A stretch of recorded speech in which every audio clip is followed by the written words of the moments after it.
Wonderful to see you. Yeah, hi Wonderful to. Charles. Yeah, thank you so much for chatting with me. Um, I know that you've been researching Tartaria for a long time, but Yeah. what first got you into it? Well, I mean, it's a difficult question to kind of answer in the same way every time someone asks you because Tartaria is not a theory. It's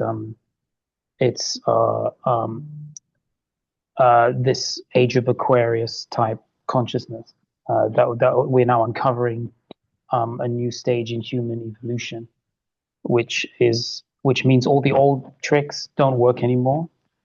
And it's kind of like, have you ever seen The Matrix, the movie? Yeah, Right. So I find that movie, I mean, when I first saw it, it was just an action movie, but as you start to think about the that there was some true creativity in that, for a while, the Wachowski brothers had true creativity, and they were kind of prophesying things.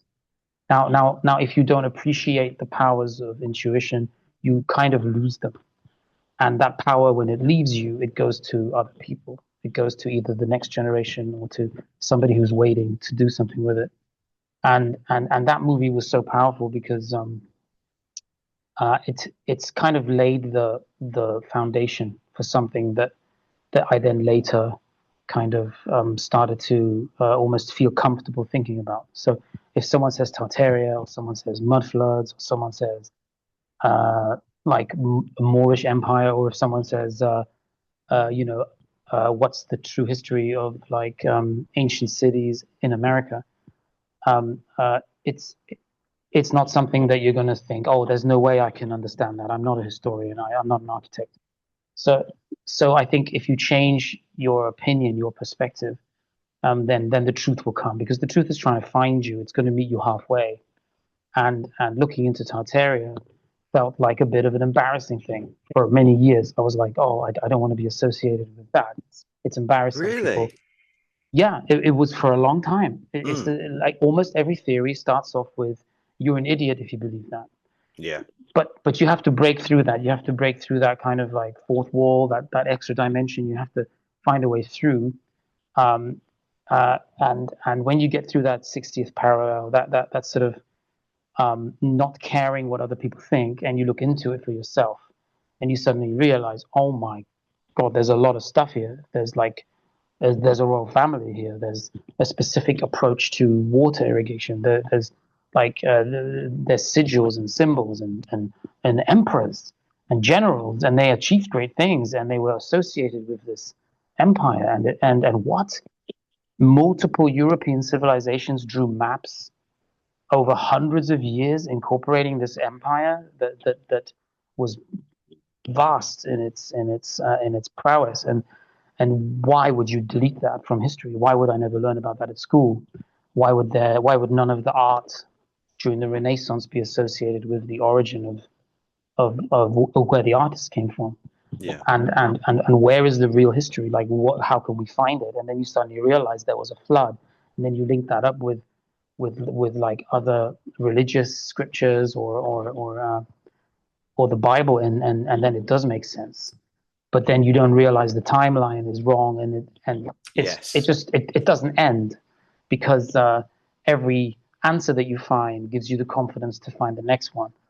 And I mean, there are at least three or four, one of whom you've interviewed, profoundly like intuitive, powerful minds, and I think autodidactic would go into that category um, because they sort of like already know what's going to happen months before it does, and yeah, I want to emulate that basically. I don't want to say no, it's ridiculous until I've proven it to myself that it's actually ridiculous.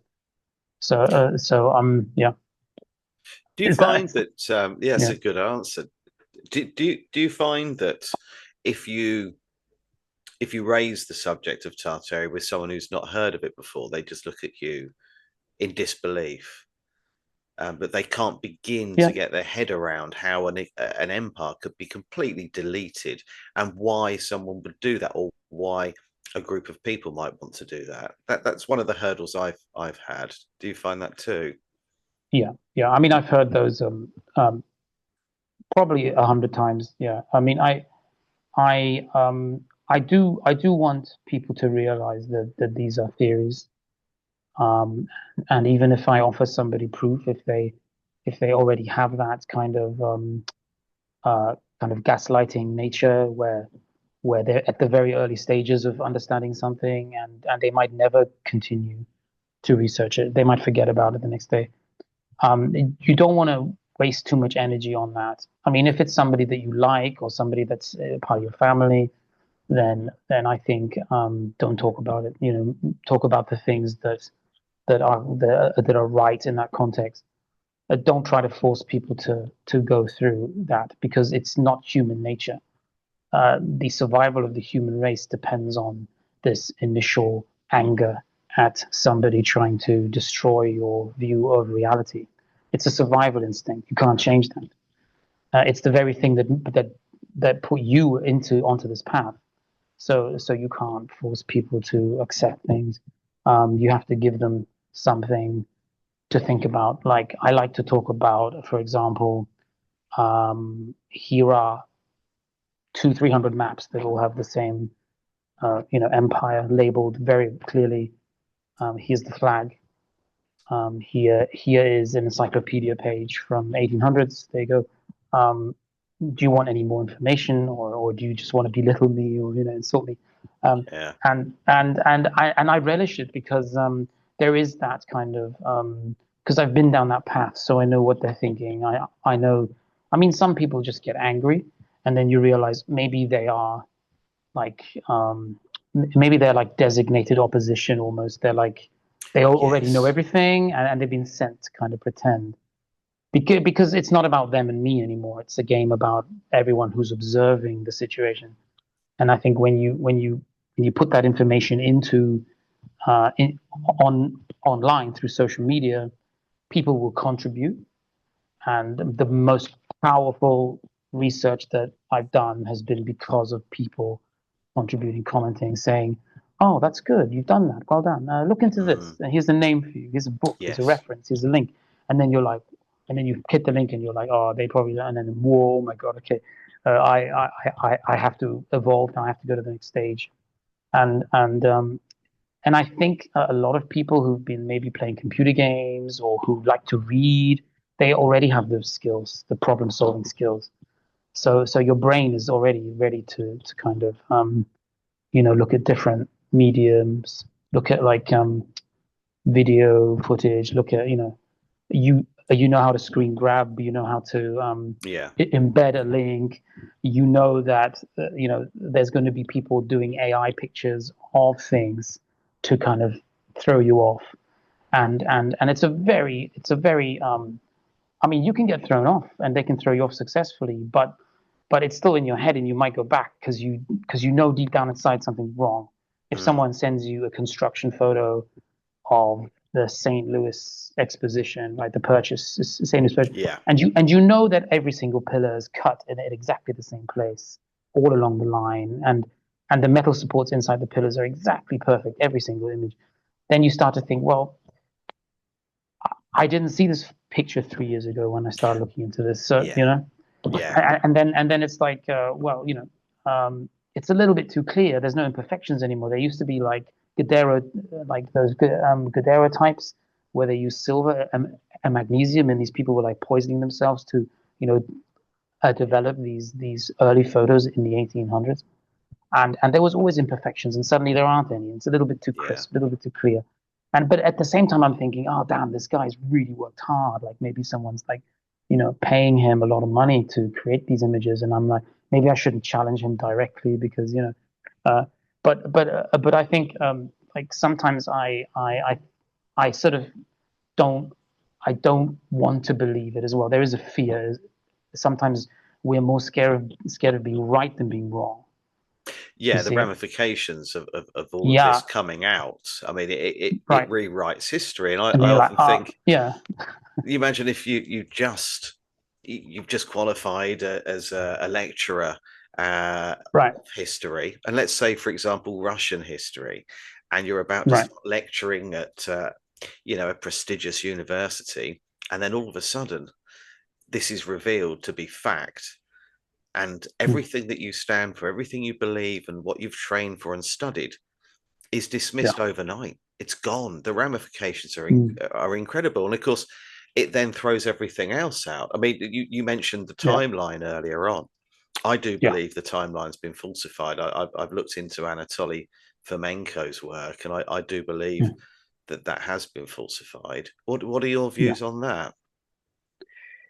Yes. So I had a person who I don't want to mention in case somebody kind of blocks me from talking to them again, um, has sent me a lot of information that is so hard to fully understand. So I am kind of looking for like a group of people who can kind of take different documents, because there are literally like 3,000 different pages and stuff. So like it's gonna take me a year maybe to get through it. But there are people who are just kind of like choosing to give me things, and maybe they're choosing to give these to kind of anyone who comes up with something new.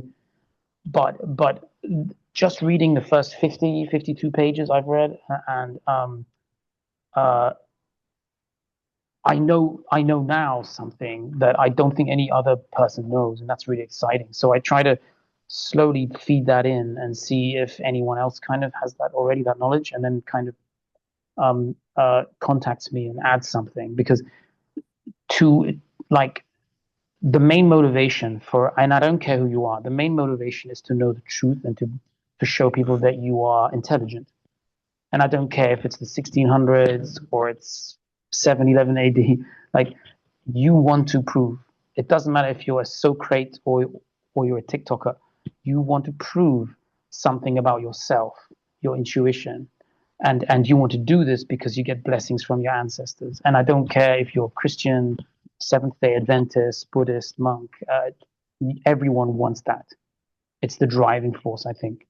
So when you find out that there has been what I believe is at least 1,000 years mm, added to our timeline, and you start to look at sort of like buildings that couldn't have been edited by the people, most likely the Jesuits who wanted to change time as yeah, well, to create that distance between us and the Great Flood.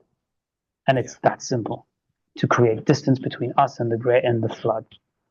Because if you create distance, then you don't know that you're in this period of time where something either has already happened or something important is going to happen.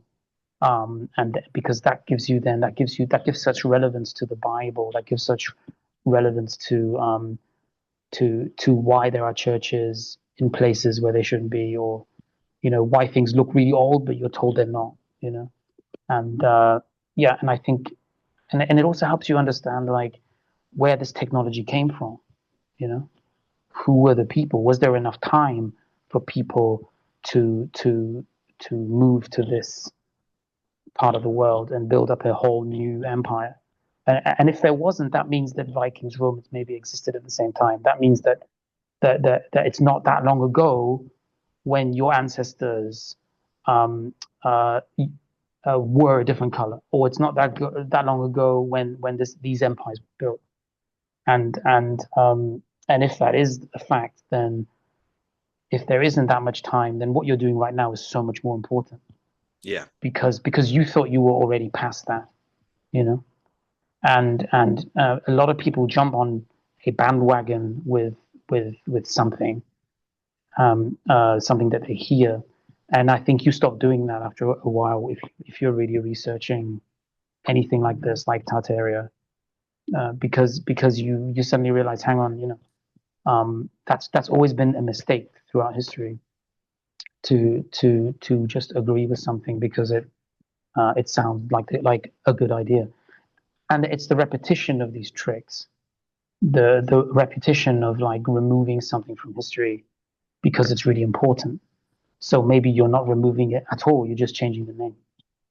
yes, Yeah. yes, yes. I mean, for me, the more I dug into initially when I first discovered Tartaria, the more I dug into it, the more I realized that the Mongolian Empire clearly is what we're talking about, Mm. and by changing it from Tartarian to Mongolian, it threw people off the scent. But a lot of people say that the period of time, I get told this quite a lot, the period of time I'm referring to, or the empire I'm referring to, is the millennial reign of Christ. And the more I've Yeah. looked into it, the more I can see that. And I've asked a few questions regarding that, um, to people that are quite heavily religious, and they do believe that Christ reigned for 1,000 years, that it was a millennial reign, and we are now in Satan's short season. And I'm often corrected when I refer to it as Tartaria. What are your thoughts on that, Charles? I think that's okay. I think that we are at the point. This is a beautiful time. Like if you wanted to choose a time to be on Earth, you, people would not. I don't think if you look at the future and the past, this kind of illusion of time moving forward. I don't think you have. I mean, we don't have to look at it that way. The Tartarians believed that everything was this like spiral. That's why they Mm, incorporated that into all their architecture.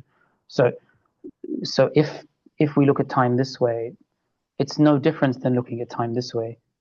And then that also is no difference as looking at it as a this kind of serpent swallowing itself. yeah, So we are constantly being reborn. Now it's not just the Tartarians that believe that, it's the original Tartarians like Kemet, Egypt. It's not a coincidence that these are African nations. But do we know for sure that they originated in what we think is Africa? And I think that's the next stage. That's what's going to happen in the next year or so. That people are going to start realizing that the location of places like Morocco, which didn't exist, I don't think, until 1950 or something, and places like Egypt might not have incorporated just those countries. So maybe there was another, because there are too many things, too many leads that always end in America. Too many things.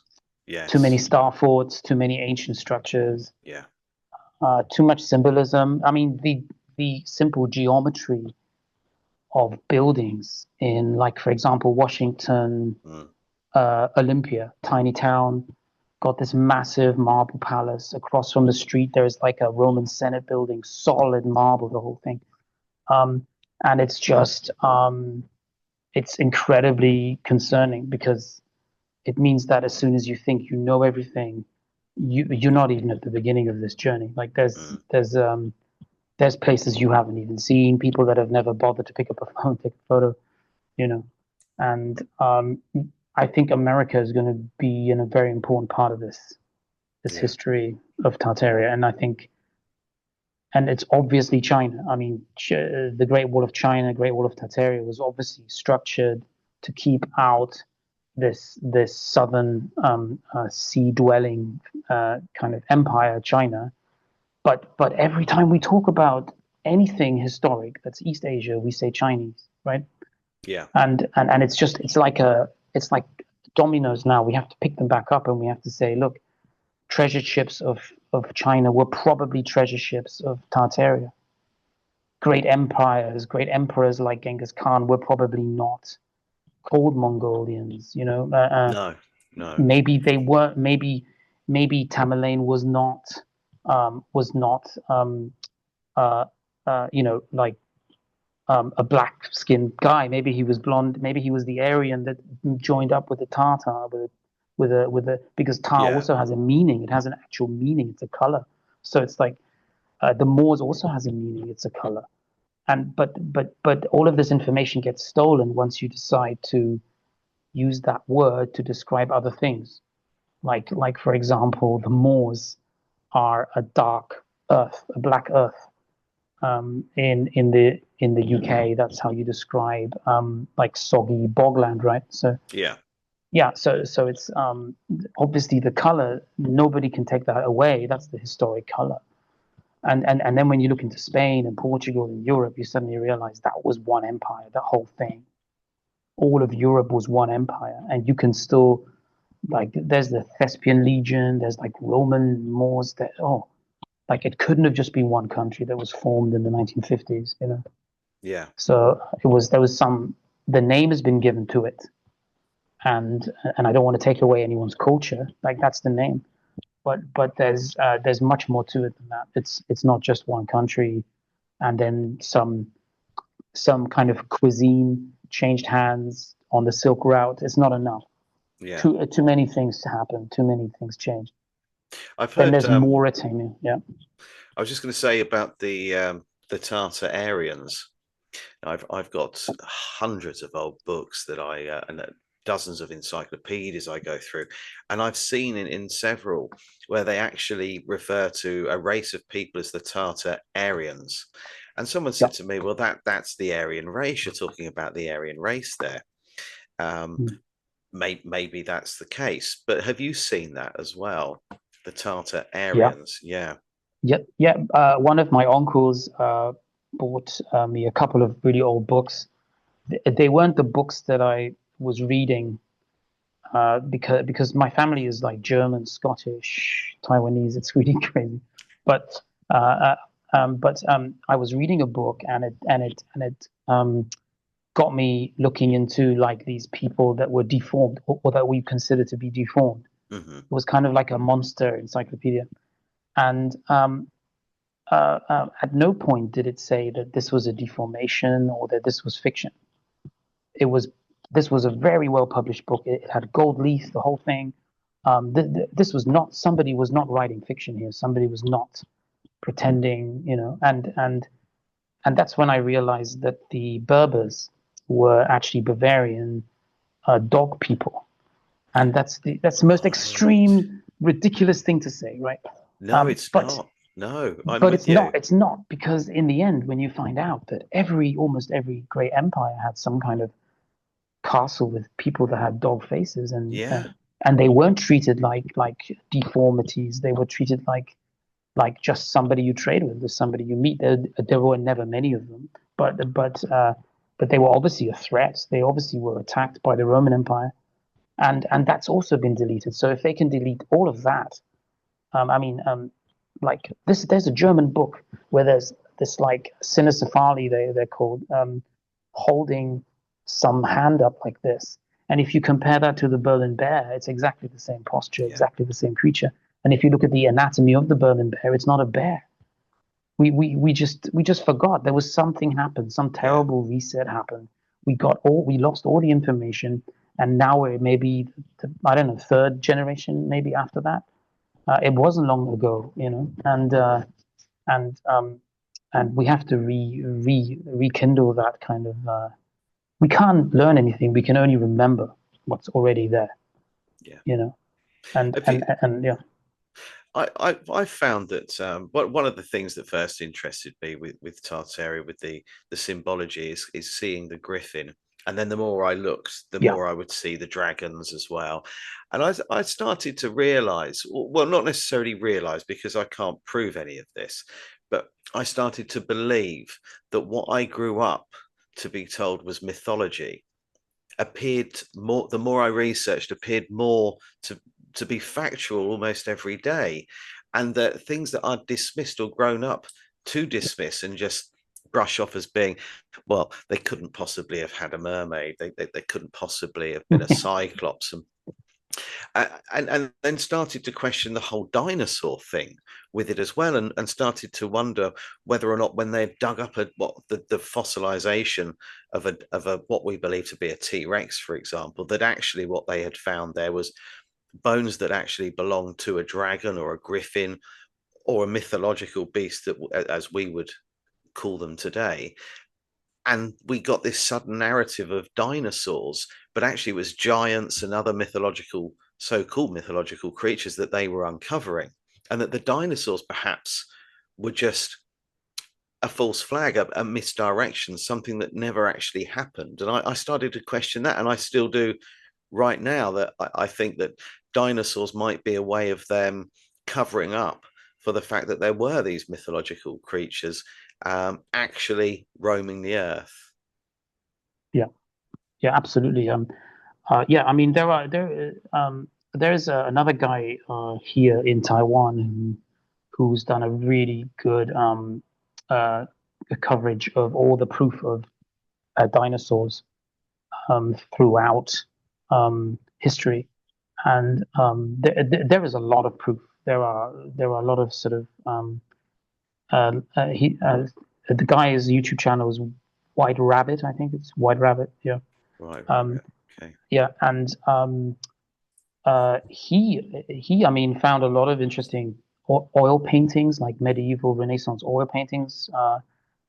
There was some pre-Raphaelite paintings of an army that had dinosaurs in it, where people were riding them. I can't think of the name of the painting now, uh, but yeah, it was called the Battle of something.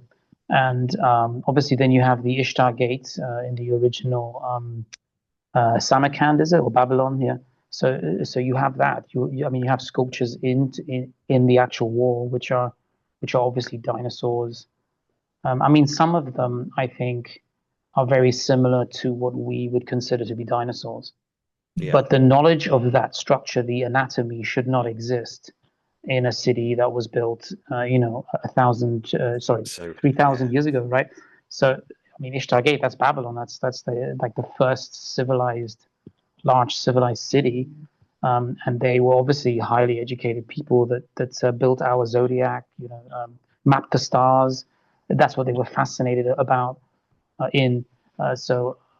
Yeah, so I find it hard to believe that um, there's actually sort of like 30, 40, million years of distance. I mean, I think that the desire to create a timeline that alienates us from dinosaurs is basically the result of that is that we never find out that dinosaurs were dragons. The dragons and humans fought Yeah. regularly. They put them on their banners, on their flags, for a reason. The Welsh flag has a dragon on it because dragons were part of the military force. And if you add fire to it, you kind of make it look ridiculous. But what if they could do Yeah. that? What if they couldn't? What if it's a giant lizard with wings and you could ride it, but maybe it did fly? I don't know. I mean, there aren't many lizards that fly, but what if it was just a giant creature that added something, some motivation to your military that gave you the desire to fight the opposition?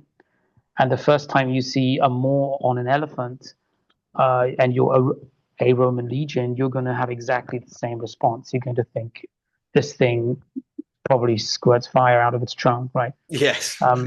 The only difference is that elephants are everywhere. I mean, they're in many different countries. Mm. It's not just Africa. But yeah, when you see an African elephant in like a sculpture architecture in London, you are maybe told that is just some interesting 18th century prince's fascination with African creatures.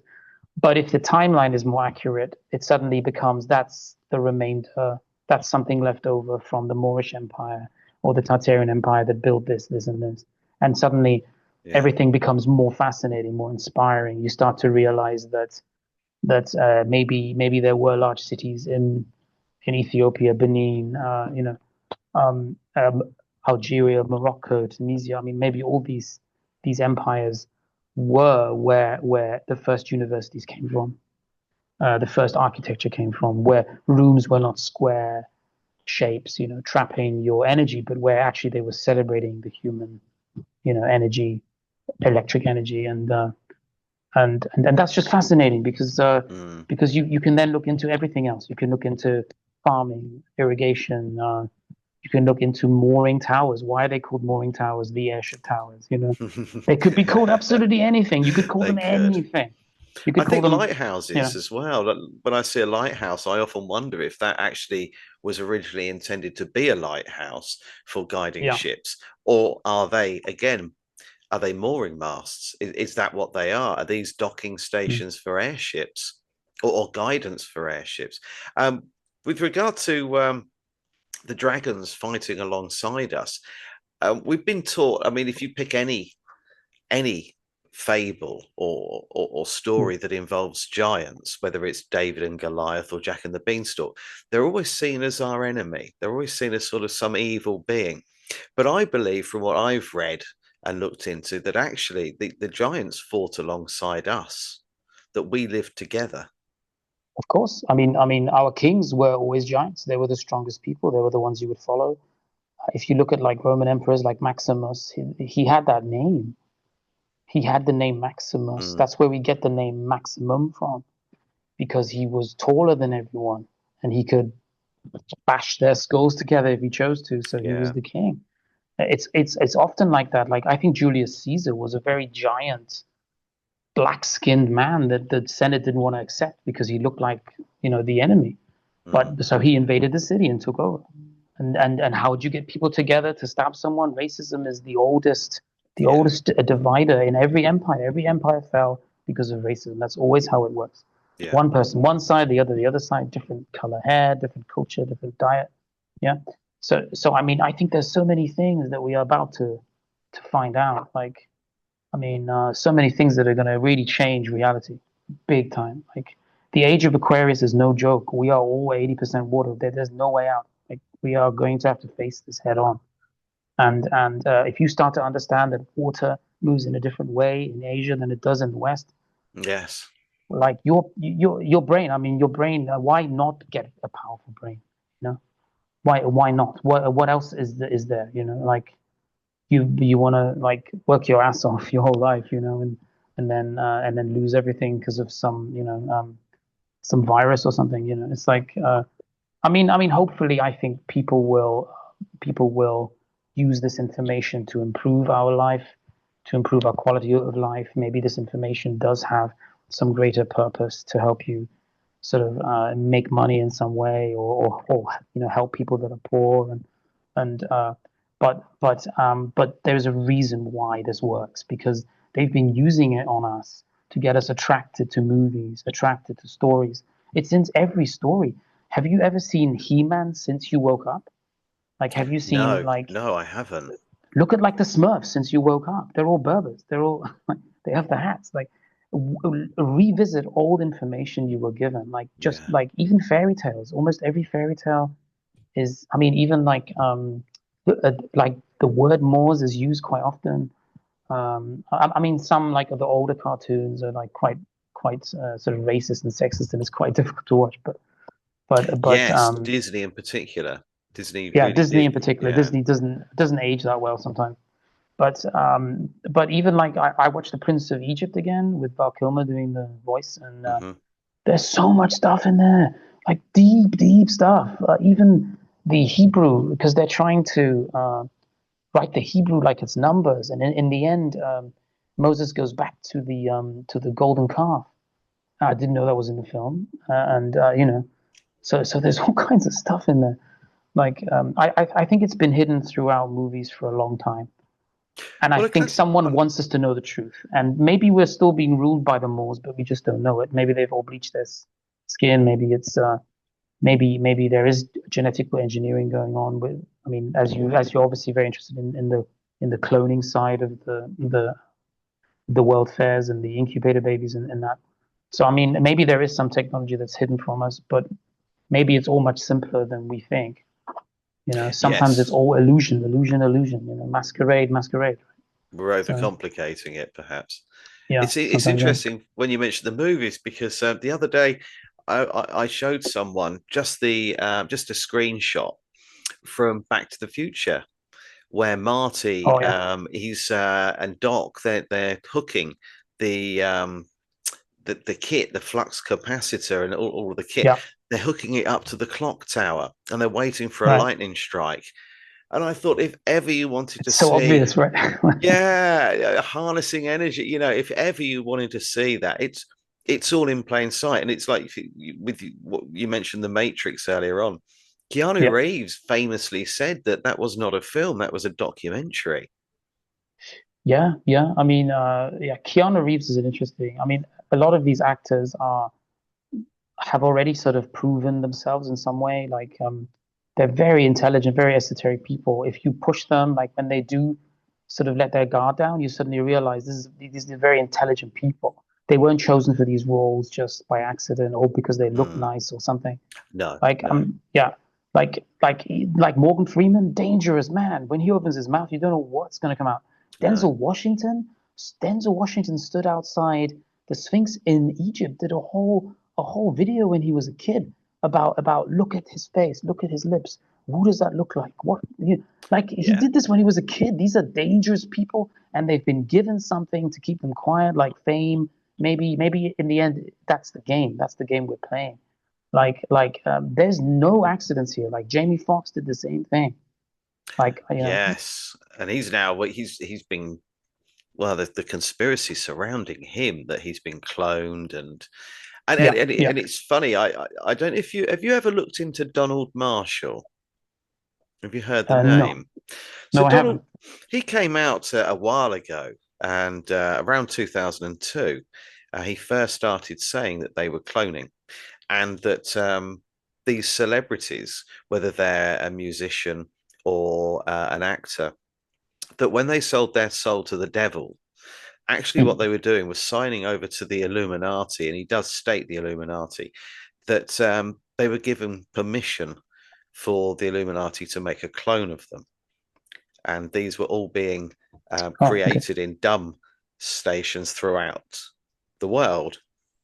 And that the deal was that as long as you played ball, they got a clone of you. They could make as many as they wanted. They could involve the clone in all manner of acts of depravity, and dispose of it, make another one, and so on and so forth.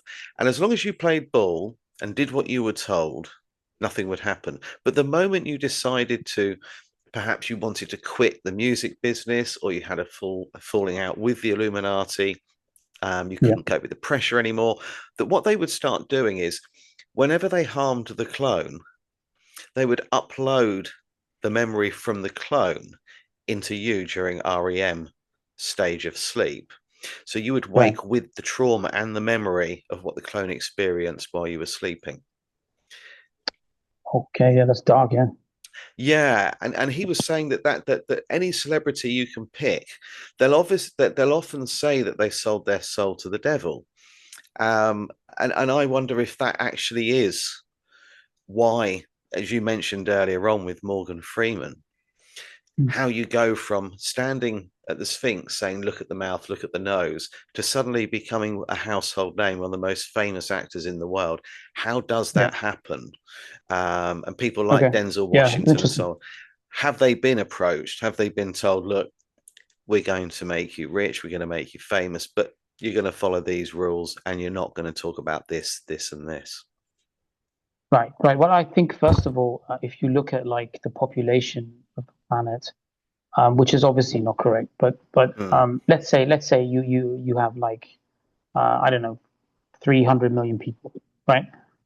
That you have to then sort of find the ones that are sort of like that have either been picked by the Holy Spirit or that have got some intuition or that just their brains are unusually capable of comprehending things or of finding solutions. They're problem solvers.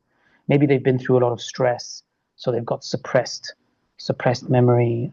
Maybe they've just been chosen by their ancestors. Like you have to start to think about what do you do in order to get noticed.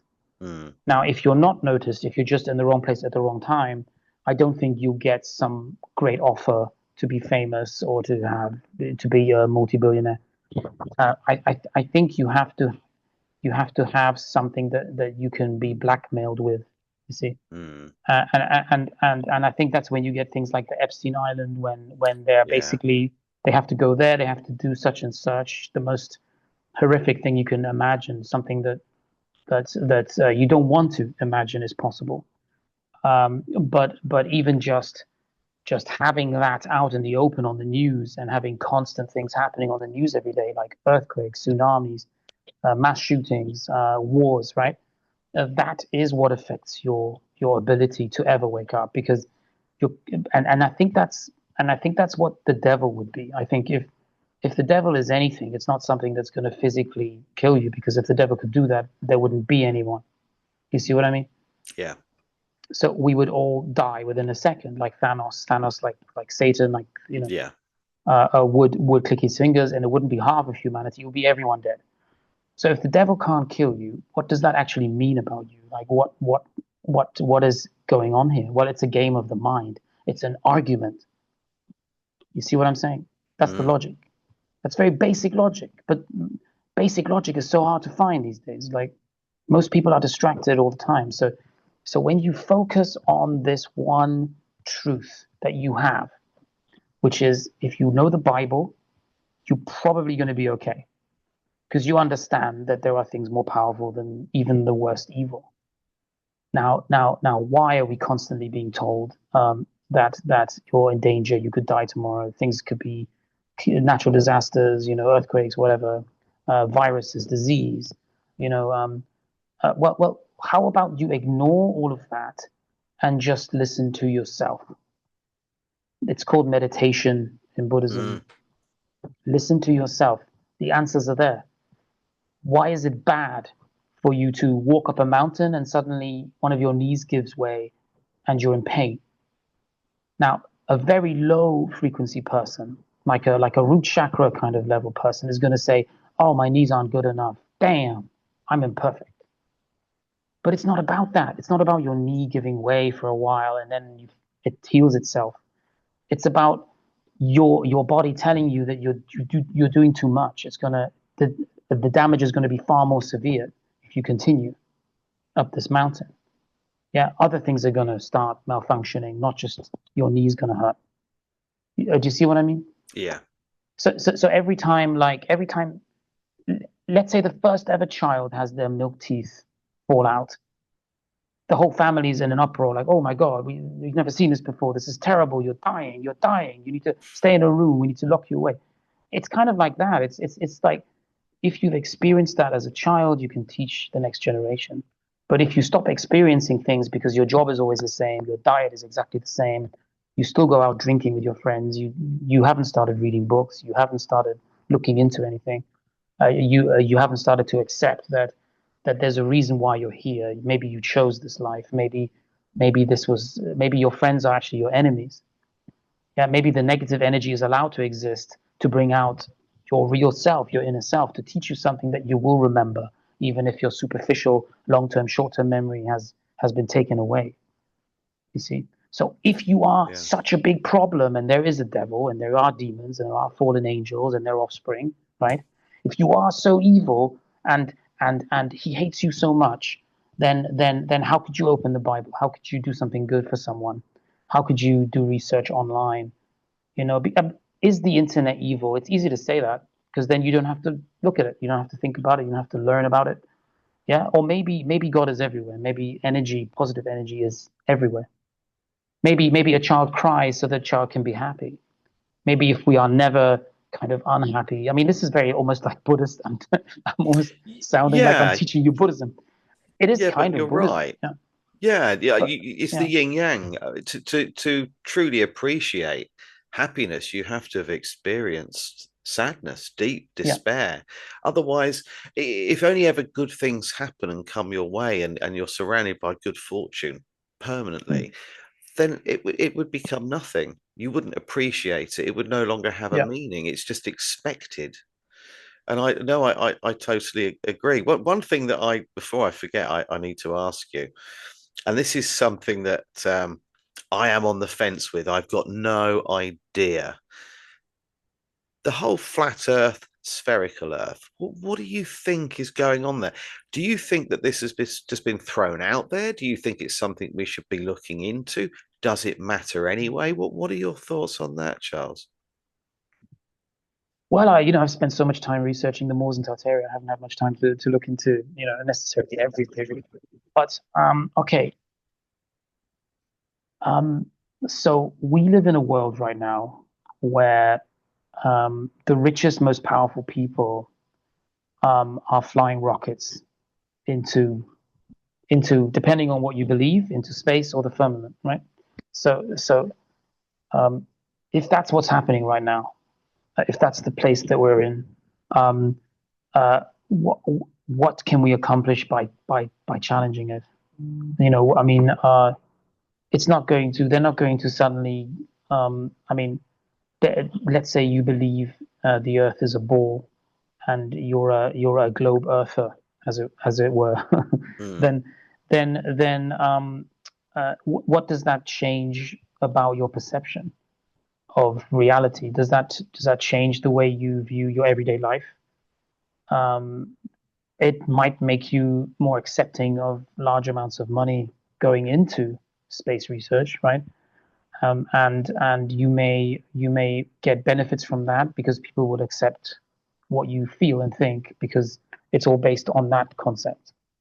Now, if you're a flat earther, you are basically looking for a fight at a level that you can only win with your peers because you can't win that if you go up against Elon Musk or NASA, right? I mean, you can't you can't you can't teach science. You can't be any kind of teacher to children if you're going to um, uh, you know um, argue with every single parent who's at some point going to find out that you're not teaching the curriculum. Yeah. So it's like I don't know. It's not difficult for somebody who isn't involved in either education, space research, science, or any of those disciplines. But I think if you are, um, it's kind of like Tartaria in a way. It's like you do more research and you enjoy it, and people who are your peers will talk to you. There are many groups on people who believe the Earth is flat, many groups on people who believe the Earth is round, and then just go within that kind of echo chamber for a while and like perfect your argument. But if you do decide that you're going to go against the mainstream, which is that we landed on the moon in 1969, if you're going to go against that, you have to be prepared to let go of all all the benefits that's the civilized life, civilized modern society offers. And that's the decision you have to make first. You have to like that's why I think Tartaria is a safer thing to research. That's Yeah. why the Moors are safer to research because because you can go 100% in that direction and you can really kind of prime yourself for anybody who disbelieves you because you're talking about history. And you're probably right, but when you're talking about something that you can never prove, you can never, if you believe there's a firmament or a glass ceiling or as above so below, then you can tell people that. But that's the one thing where you really have to give up all modern society, all the benefits of modern society. So I don't think I'm prepared to kind of do that. Yeah.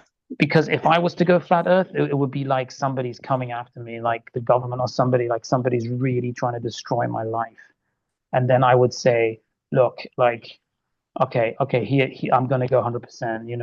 I'm gonna challenge every theory that I've ever heard, and I'm gonna, use my God-given intuition. Mm. But maybe I will find out that hey, the Earth might not be flat.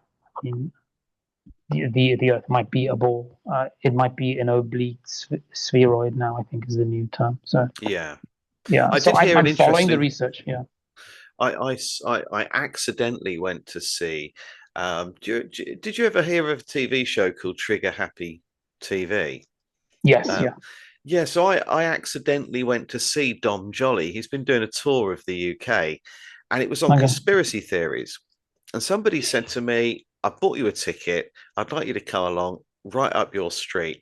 And what I didn't realize until I got there and I was sat in the middle of the front row is that he was setting out to debunk every single conspiracy theory that exists, from COVID to 5G, chemtrailing, flat earth, Okay. round up. He's written a book about it. He's traveled the world just trying to literally ridicule and tear apart any conspiracy theory he could get into.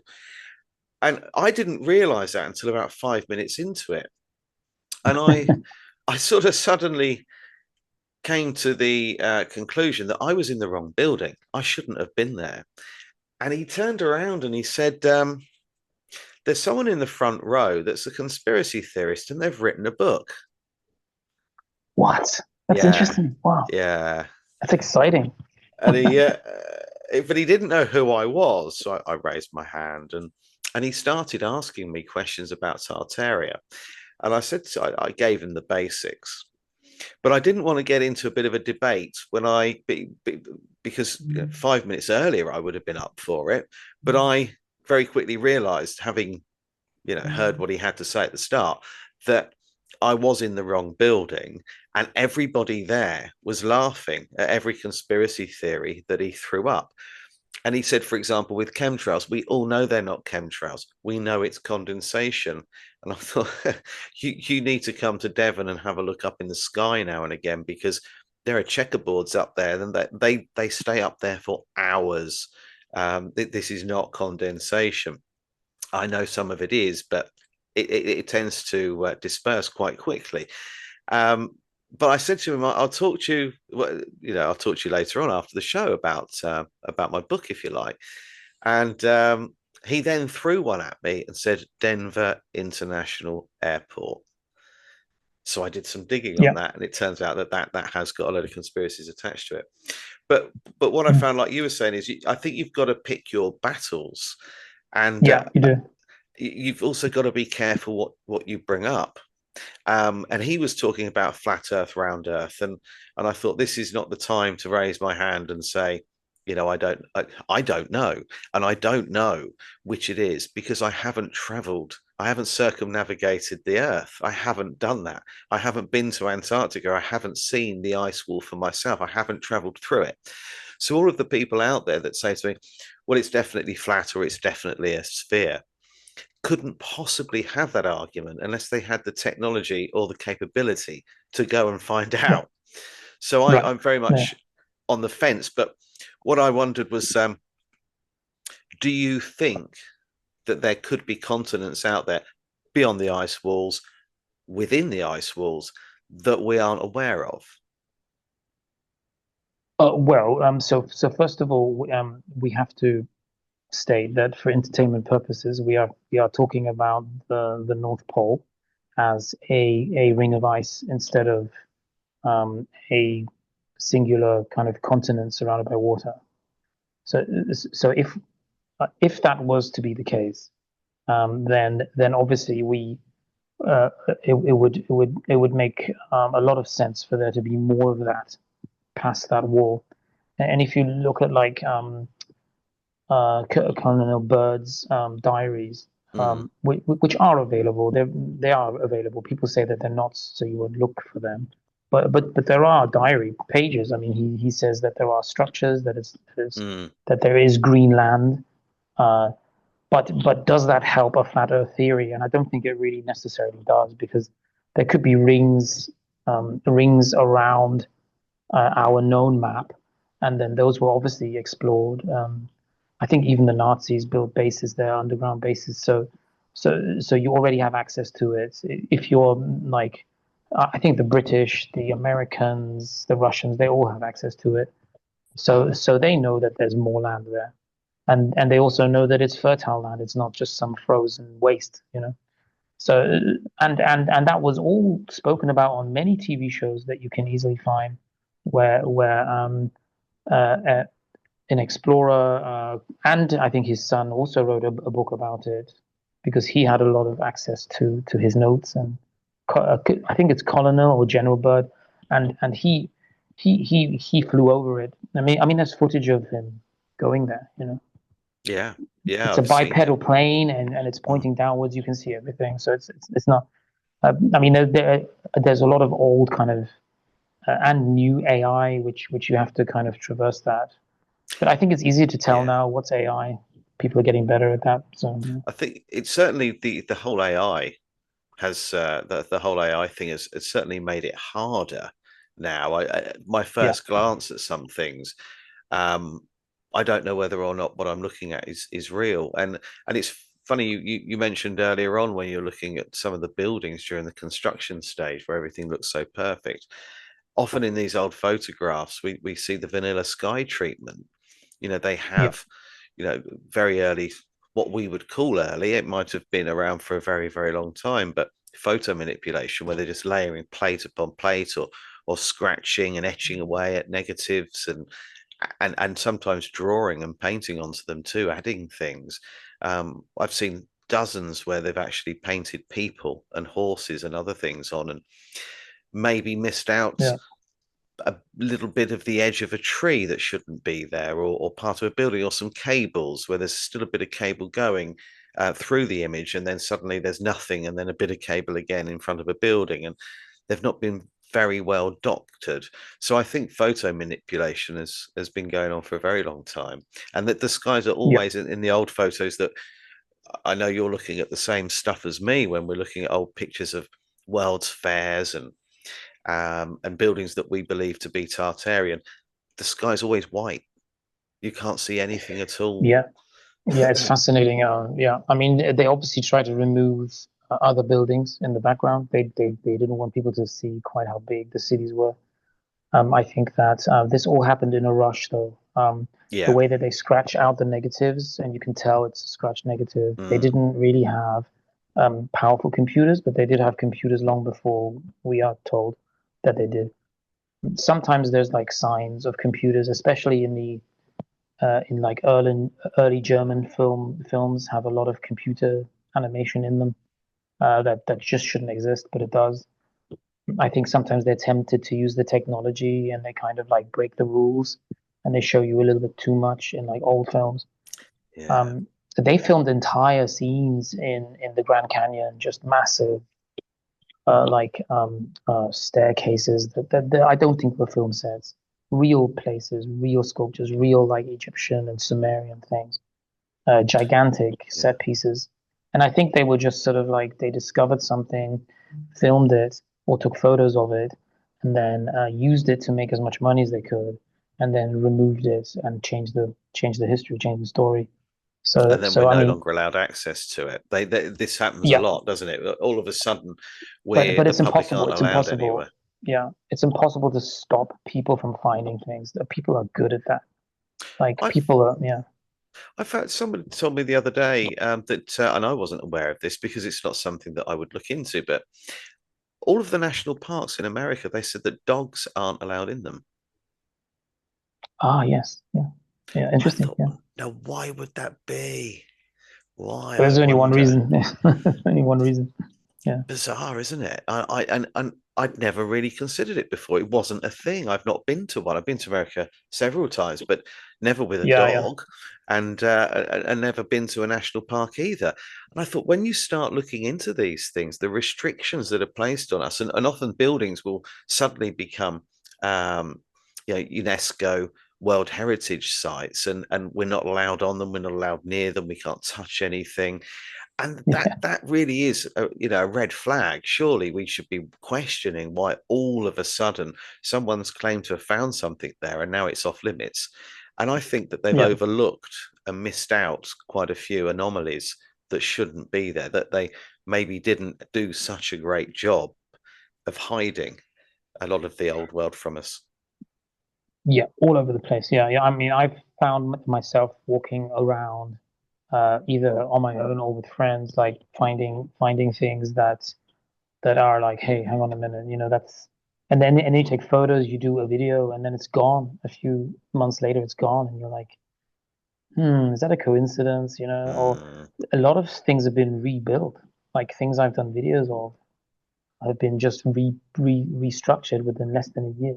Like they've had scaffolding up and something's been rebuilt, and that's super empowering. Like I've had so many situations like a lot of my Instagram stuff, which I kind of enjoy Instagram a lot because I do like the short reel format. So you have one idea, you explain it, you put different things into it, and and um, um and I think that I have kind of struck a note on a few things. It's not always stuff I film myself. Sometimes other people filmed it, and I could have just spoken about it. Sometimes it's someone else's voiceover, it's exactly what you were thinking at that time, yeah. and and uh, and that's not coincidence. Sometimes it's just not coincidence. I firmly believe that there are guides that our limited vision, ultraviolet, infrared, this limited vision that dogs don't have. By the way, dogs have incredible vision. They can see Mm. much more than we can. They could, I mean, if you use a Tesla just to drive around graveyards, you will see signatures of people walking around that are not there. That's because we have such a limited, dumbed down version of reality.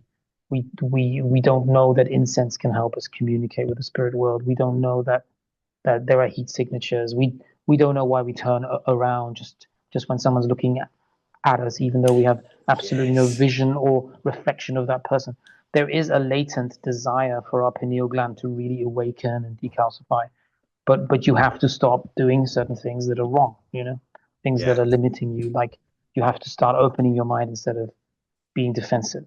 You Sorry, you have to Charles. start.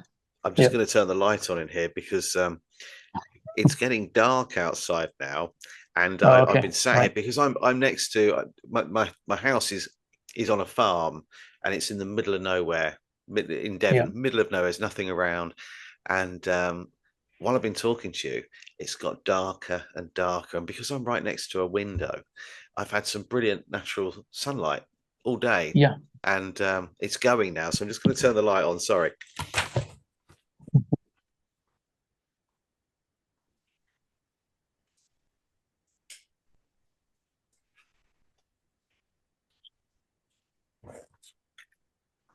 That's better. I kept looking at at my little screen and thinking, it's getting darker and darker. All you'll be able to see soon is just a glare from my glasses and nothing else. Sorry about that. Cool. Yeah. What's that in the background? You have a Is that a etching or something? Is that Tesla's? No. Oh, sorry. Oh Is that the no, no, it's screen? just a painting of a chandelier. It's yeah, it's by an artist from Northamptonshire. And I've got a couple of pieces by him, and it's just something that, for whatever reason, Well, the chandelier is I important. just Yeah. love. Yeah, the chandelier is important, actually, and it's interesting that's in the background today because how I've been reading about that, the chandeliers, what they were used for originally. That it wasn't about lighting. It was like an energy torus field in the middle of the room, suspended from the ground, and it went much lower, usually in the middle of staircases. So you have the spiral staircase because the Hmm. Moors thought the energy would be moving that way, and then you have this chandelier, which then has in it the radium amalgam, yeah, balls. Yeah, So it's energy that's being moved throughout your home, which elongates your life. So it's like it's interesting. it's such a far cry from how we live now because that this is what has Yeah, been destroyed, isn't it? And looking at everything's wrong. Yeah, cymatics, the frequencies, and one of my favorite parts of research into Tartaria is the star fort. The yeah, beauty of a star fort, which you only really get to incredible. truly appreciate when you see it from above. But to be told that they were defensive forts Yeah, yeah, is an utter disgrace. it You is know, insane. there's some I've seen that actually mirror the shape of ice, water, frozen water molecules Right, when right. 528 hertz is emitted, and to know that the technology that they would have had at the time when they built those would have been far greater than we could possibly Yeah, appreciate. And a lot of them aligned to constellations too. And I just think, where did this whole their defensive fortresses come from without giving us a decent explanation into the shape? And that, as you yeah, said, in America, they're everywhere. I mean, everybody knows yeah, the Statue of Liberty, and that stood on one. They are absolutely all over America, all over the world. But yeah, yeah. America's got perhaps more than anywhere else. I know it's a bigger landmass than a lot of places, but they really have Mm. got an incredible amount there. Some of them are pristine, and we've got some here in England, and there's one not very far away from me in Plymouth. Um, but they Wow. are, yeah, there's two or three here, and one called Spike Island, just outside Dublin, which they say was built as a prison. What an incredible length to go to Mm. create something like that to house people Yeah. you want to hide and keep out of society. A little bit Right. like the Right. prisons and the asylums that we see in these most Yeah. incredibly, um, the most beautifully created buildings, and the grounds as well, and inside the artwork. And a lot of Yeah. these old prisons here in England, Wormwood Scrubs, which is one of the oldest, has a chapel that would rival any, with Mm. the artwork, actually directly onto marble, an organ that is the size of a bloody house. Everything in it is magnificent. For what? To Mm. entertain, or criminals, or for criminals Yeah. to go to pray and worship. The whole backstory with asylums and prisons and orphanages is again is absolutely bizarre. And the more you Mm. look at it, the more you realize that somebody somewhere's almost laughing at us for Yeah. believing They are. this. Yes, they must be. Yeah. Yeah. I mean, because that's all they have to. I mean, that's all they had to do in the past. They could just say, "Oh, this was built in 6 months. All the bricks were brought here by horse and cart." Mm, You never question it, you see. But I think questioning it is the key. The key is, you know, these people that have come up with these stories have done so in order to make you kind of uh, uncomfortable asking questions. yeah, But when you realize that they can't help you, they are just coming up with stories to help them kind of retain this ungrounded ownership of something that they like, that they saw, that they found, that they want to keep yeah, within their family. And I think sometimes it's destruction, because if you destroy a beautiful city, you can then tell everybody that there was no city there, and yes, then you can start over and you can control everyone with your superior intellect, and you can say the beautiful cities are over here. Look, they're over here where we live, and this is you're starting again.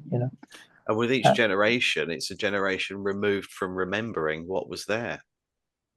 yeah, yeah. So these people are obviously having help from some spirits, and if they keep you never even considering it, and they quietly in their palaces that they founded, then do contact these spirits and do get power from the spirits. But at the same time, they're telling you that that you're crazy for thinking it, or you're evil for Yeah, thinking it, right?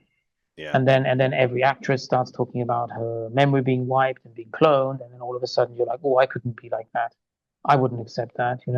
But maybe they're also doing the same thing even today, because that's the only game they have. It's the only game in town.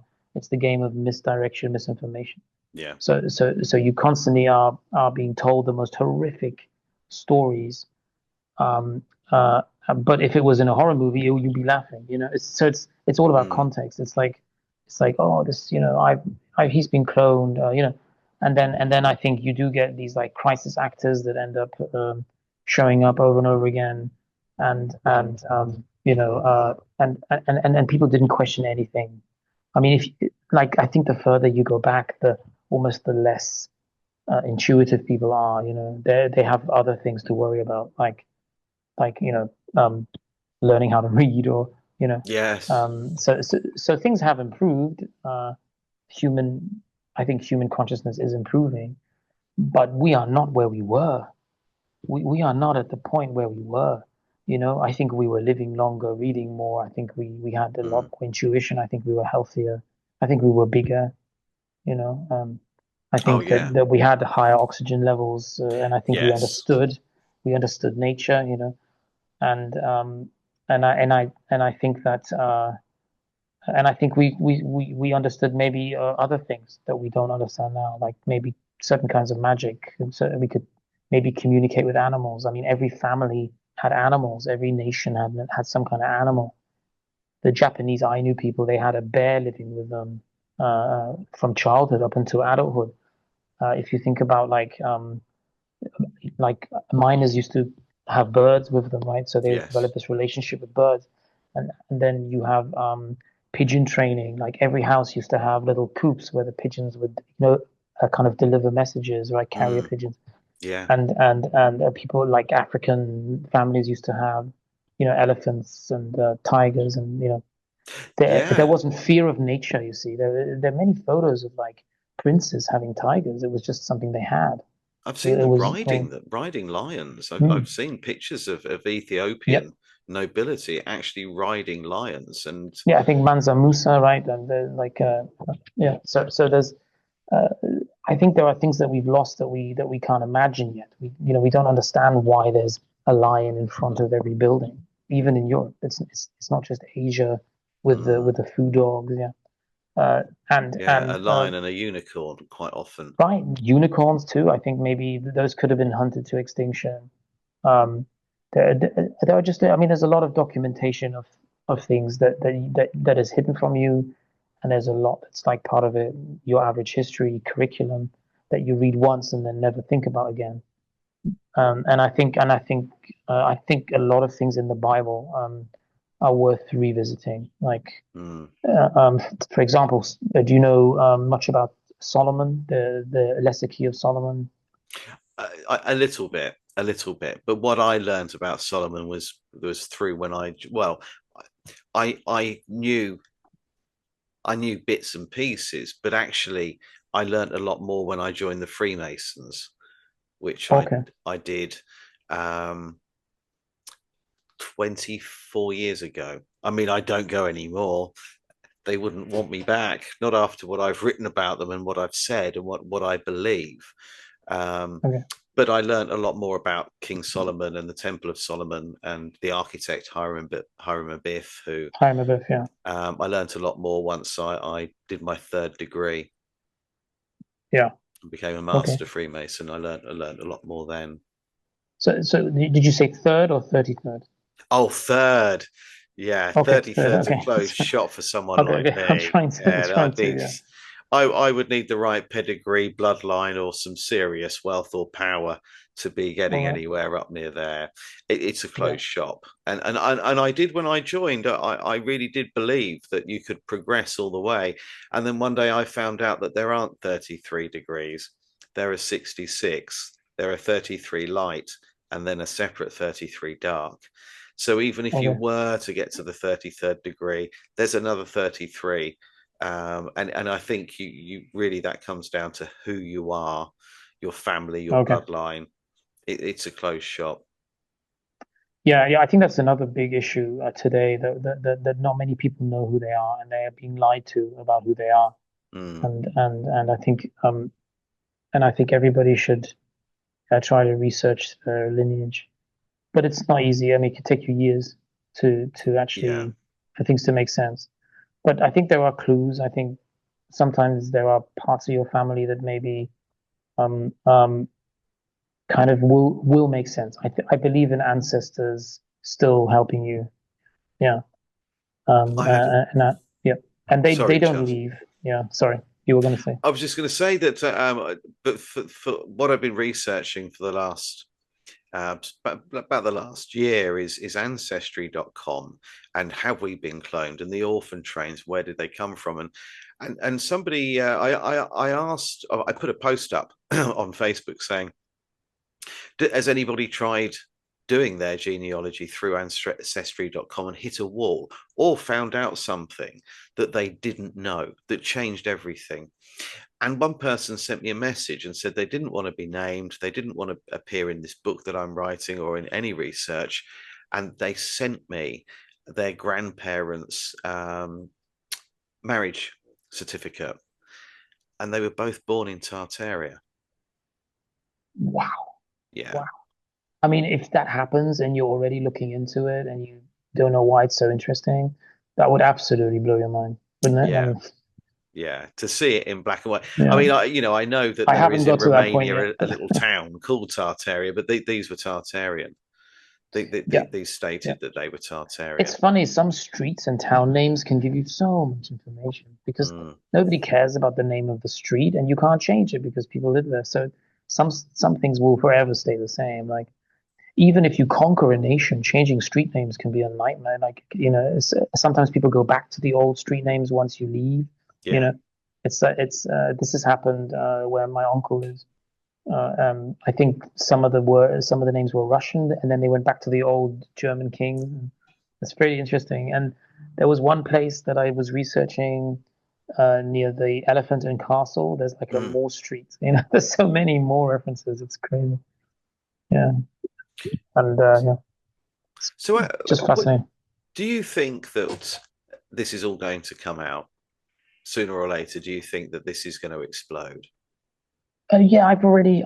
I mean, it's definitely charging up right now. It's like an unavoidable thing. I think it's almost like karma after people being really suppressed and having freedom taken away. Mm. And I think when you overstep that line, the spirits gather, as it were. I mean, I believe in God, for example. I was actually a Jehovah's Witness for many years because my family was, and like reading the Bible academically was something I thoroughly enjoyed. I wanted to compete. I wanted to know more than anyone, even people that were like a higher rank in the hierarchy. Mm. I wanted to sort of embarrass everybody. That was kind of my kind of subconscious drive, I think. Mm. Take on Um, the uh, elders. right, take on the elders exactly. Mm. And I think that was very childish, but I think that motivates a lot of people, not just some like strange kid who was born in Germany, moved to the UK at a young age, and had those kind of two different sort of parents. I mean, uh, I like to think of myself as like Scottish. Most of my life, I've always thought of myself as Scottish, but that means that I'm Egyptian because of Scotia, right? So I had those connections. But through my uncle, who I always just presumed things about, and then this is a different uncle, not the one that visited me. He has always had darker skin, and he's always looked like an Arab, and he's always tried to hide it.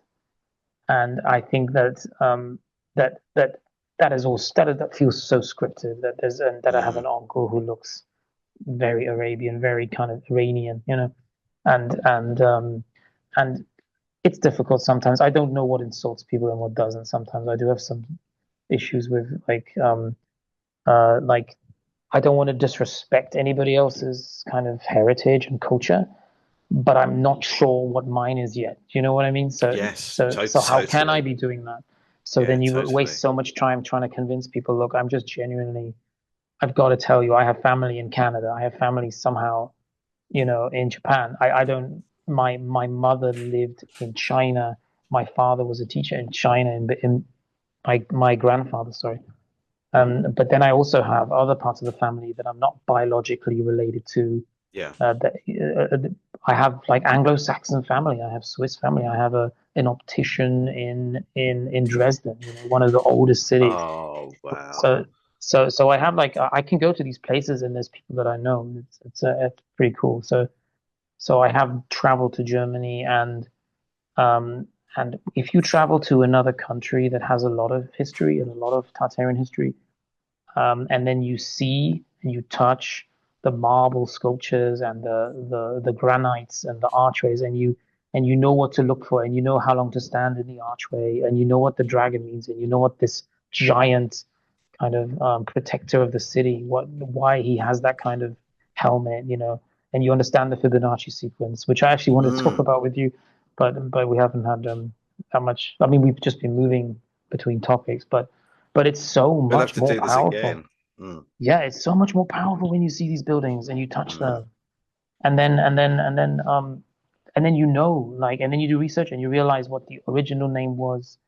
Then you see the Moorish sculptures. You start to realize Yeah. that there's Moorish sculptures everywhere, and the narrative is just insulting. I mean, it's Yes. insults my intelligence because whoever wrote this 100, 200 years ago, the storyline that they conquered the Moors, and that's why they wanted the Moors on all their flags and in the middle of the town square. And I don't believe that, you know. No. And No, me neither. and then I mean, like then you suddenly look around and you realize that no, everybody's not blonde hair, blue eyes. They're No. not. No. In Not fact, by a long shot. there is nowhere on earth, probably, definitely not in Middle Europe, like, you know. And then you realize that Yeah. Portuguese people do look different, Yes, and they do. Spanish, and Yes, they do. And the Iberian Peninsula is definitely not one particular, Yeah. And look at the places ethnic.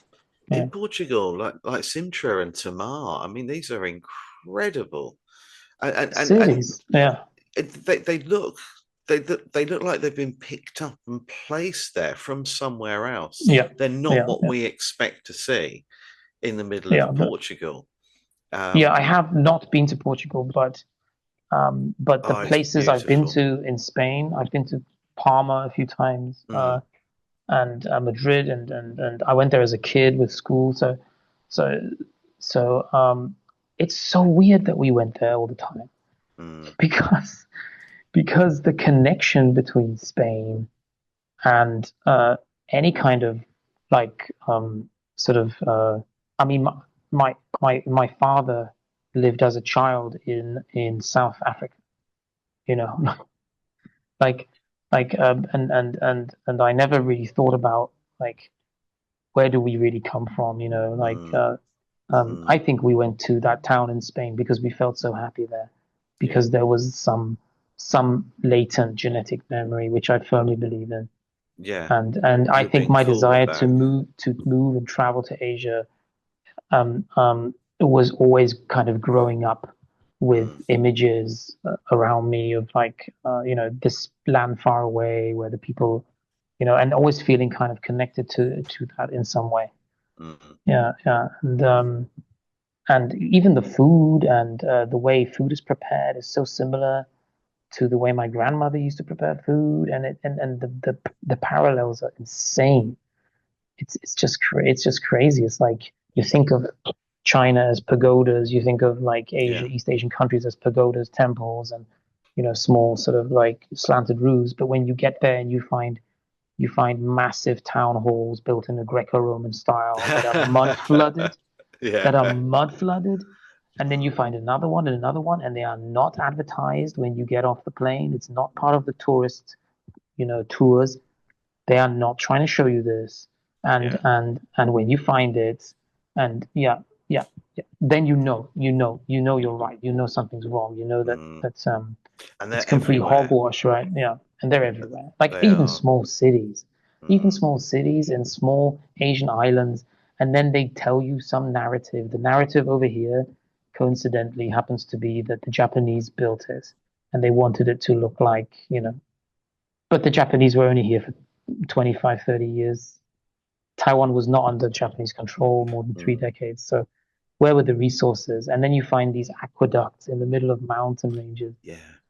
Yeah, and that's kind of my main kind of follower base on Instagram, is just people telling people, by the way, this is China, this is the Republic of China. That's the name officially on the passport. This is, Taiwan. This is East Asian, and I think I've blown millions of minds with my videos walking around. Yeah. Well, thank you, Charles, for chatting with me. We'll Yeah. have to Once I do get this going, I'm again. sorry. Oh no, don't apologize. Your passion, your knowledge is what I wanted really Yeah. to show people and to get across, because the information that you share on social media is fantastic, and I hope that anybody watching this will jump on and start following you and following the work that you do. A lot of people share your work on my group on Facebook, um, Yeah. That's fun. Yeah. and it's brilliant to see the following Yeah. that you've created from your knowledge. But yes, we Yeah. must do this again. But um, we sort of run out of time, really. We didn't cover half of the Yeah. things that I wanted to talk to you about. So if you want to do this again, we must. I would love to. Yeah. Time flies when you're having fun, and It does. once I get started, yeah, it's good that we have these pauses and we interchange. Mm, Yeah. It's a good format. I've seen a lot of your videos, and I love watching those kind of two people. I haven't done many of them. I think you're the second person who's like interviewed online properly. So it's fun. Yeah, yeah. It's a good format.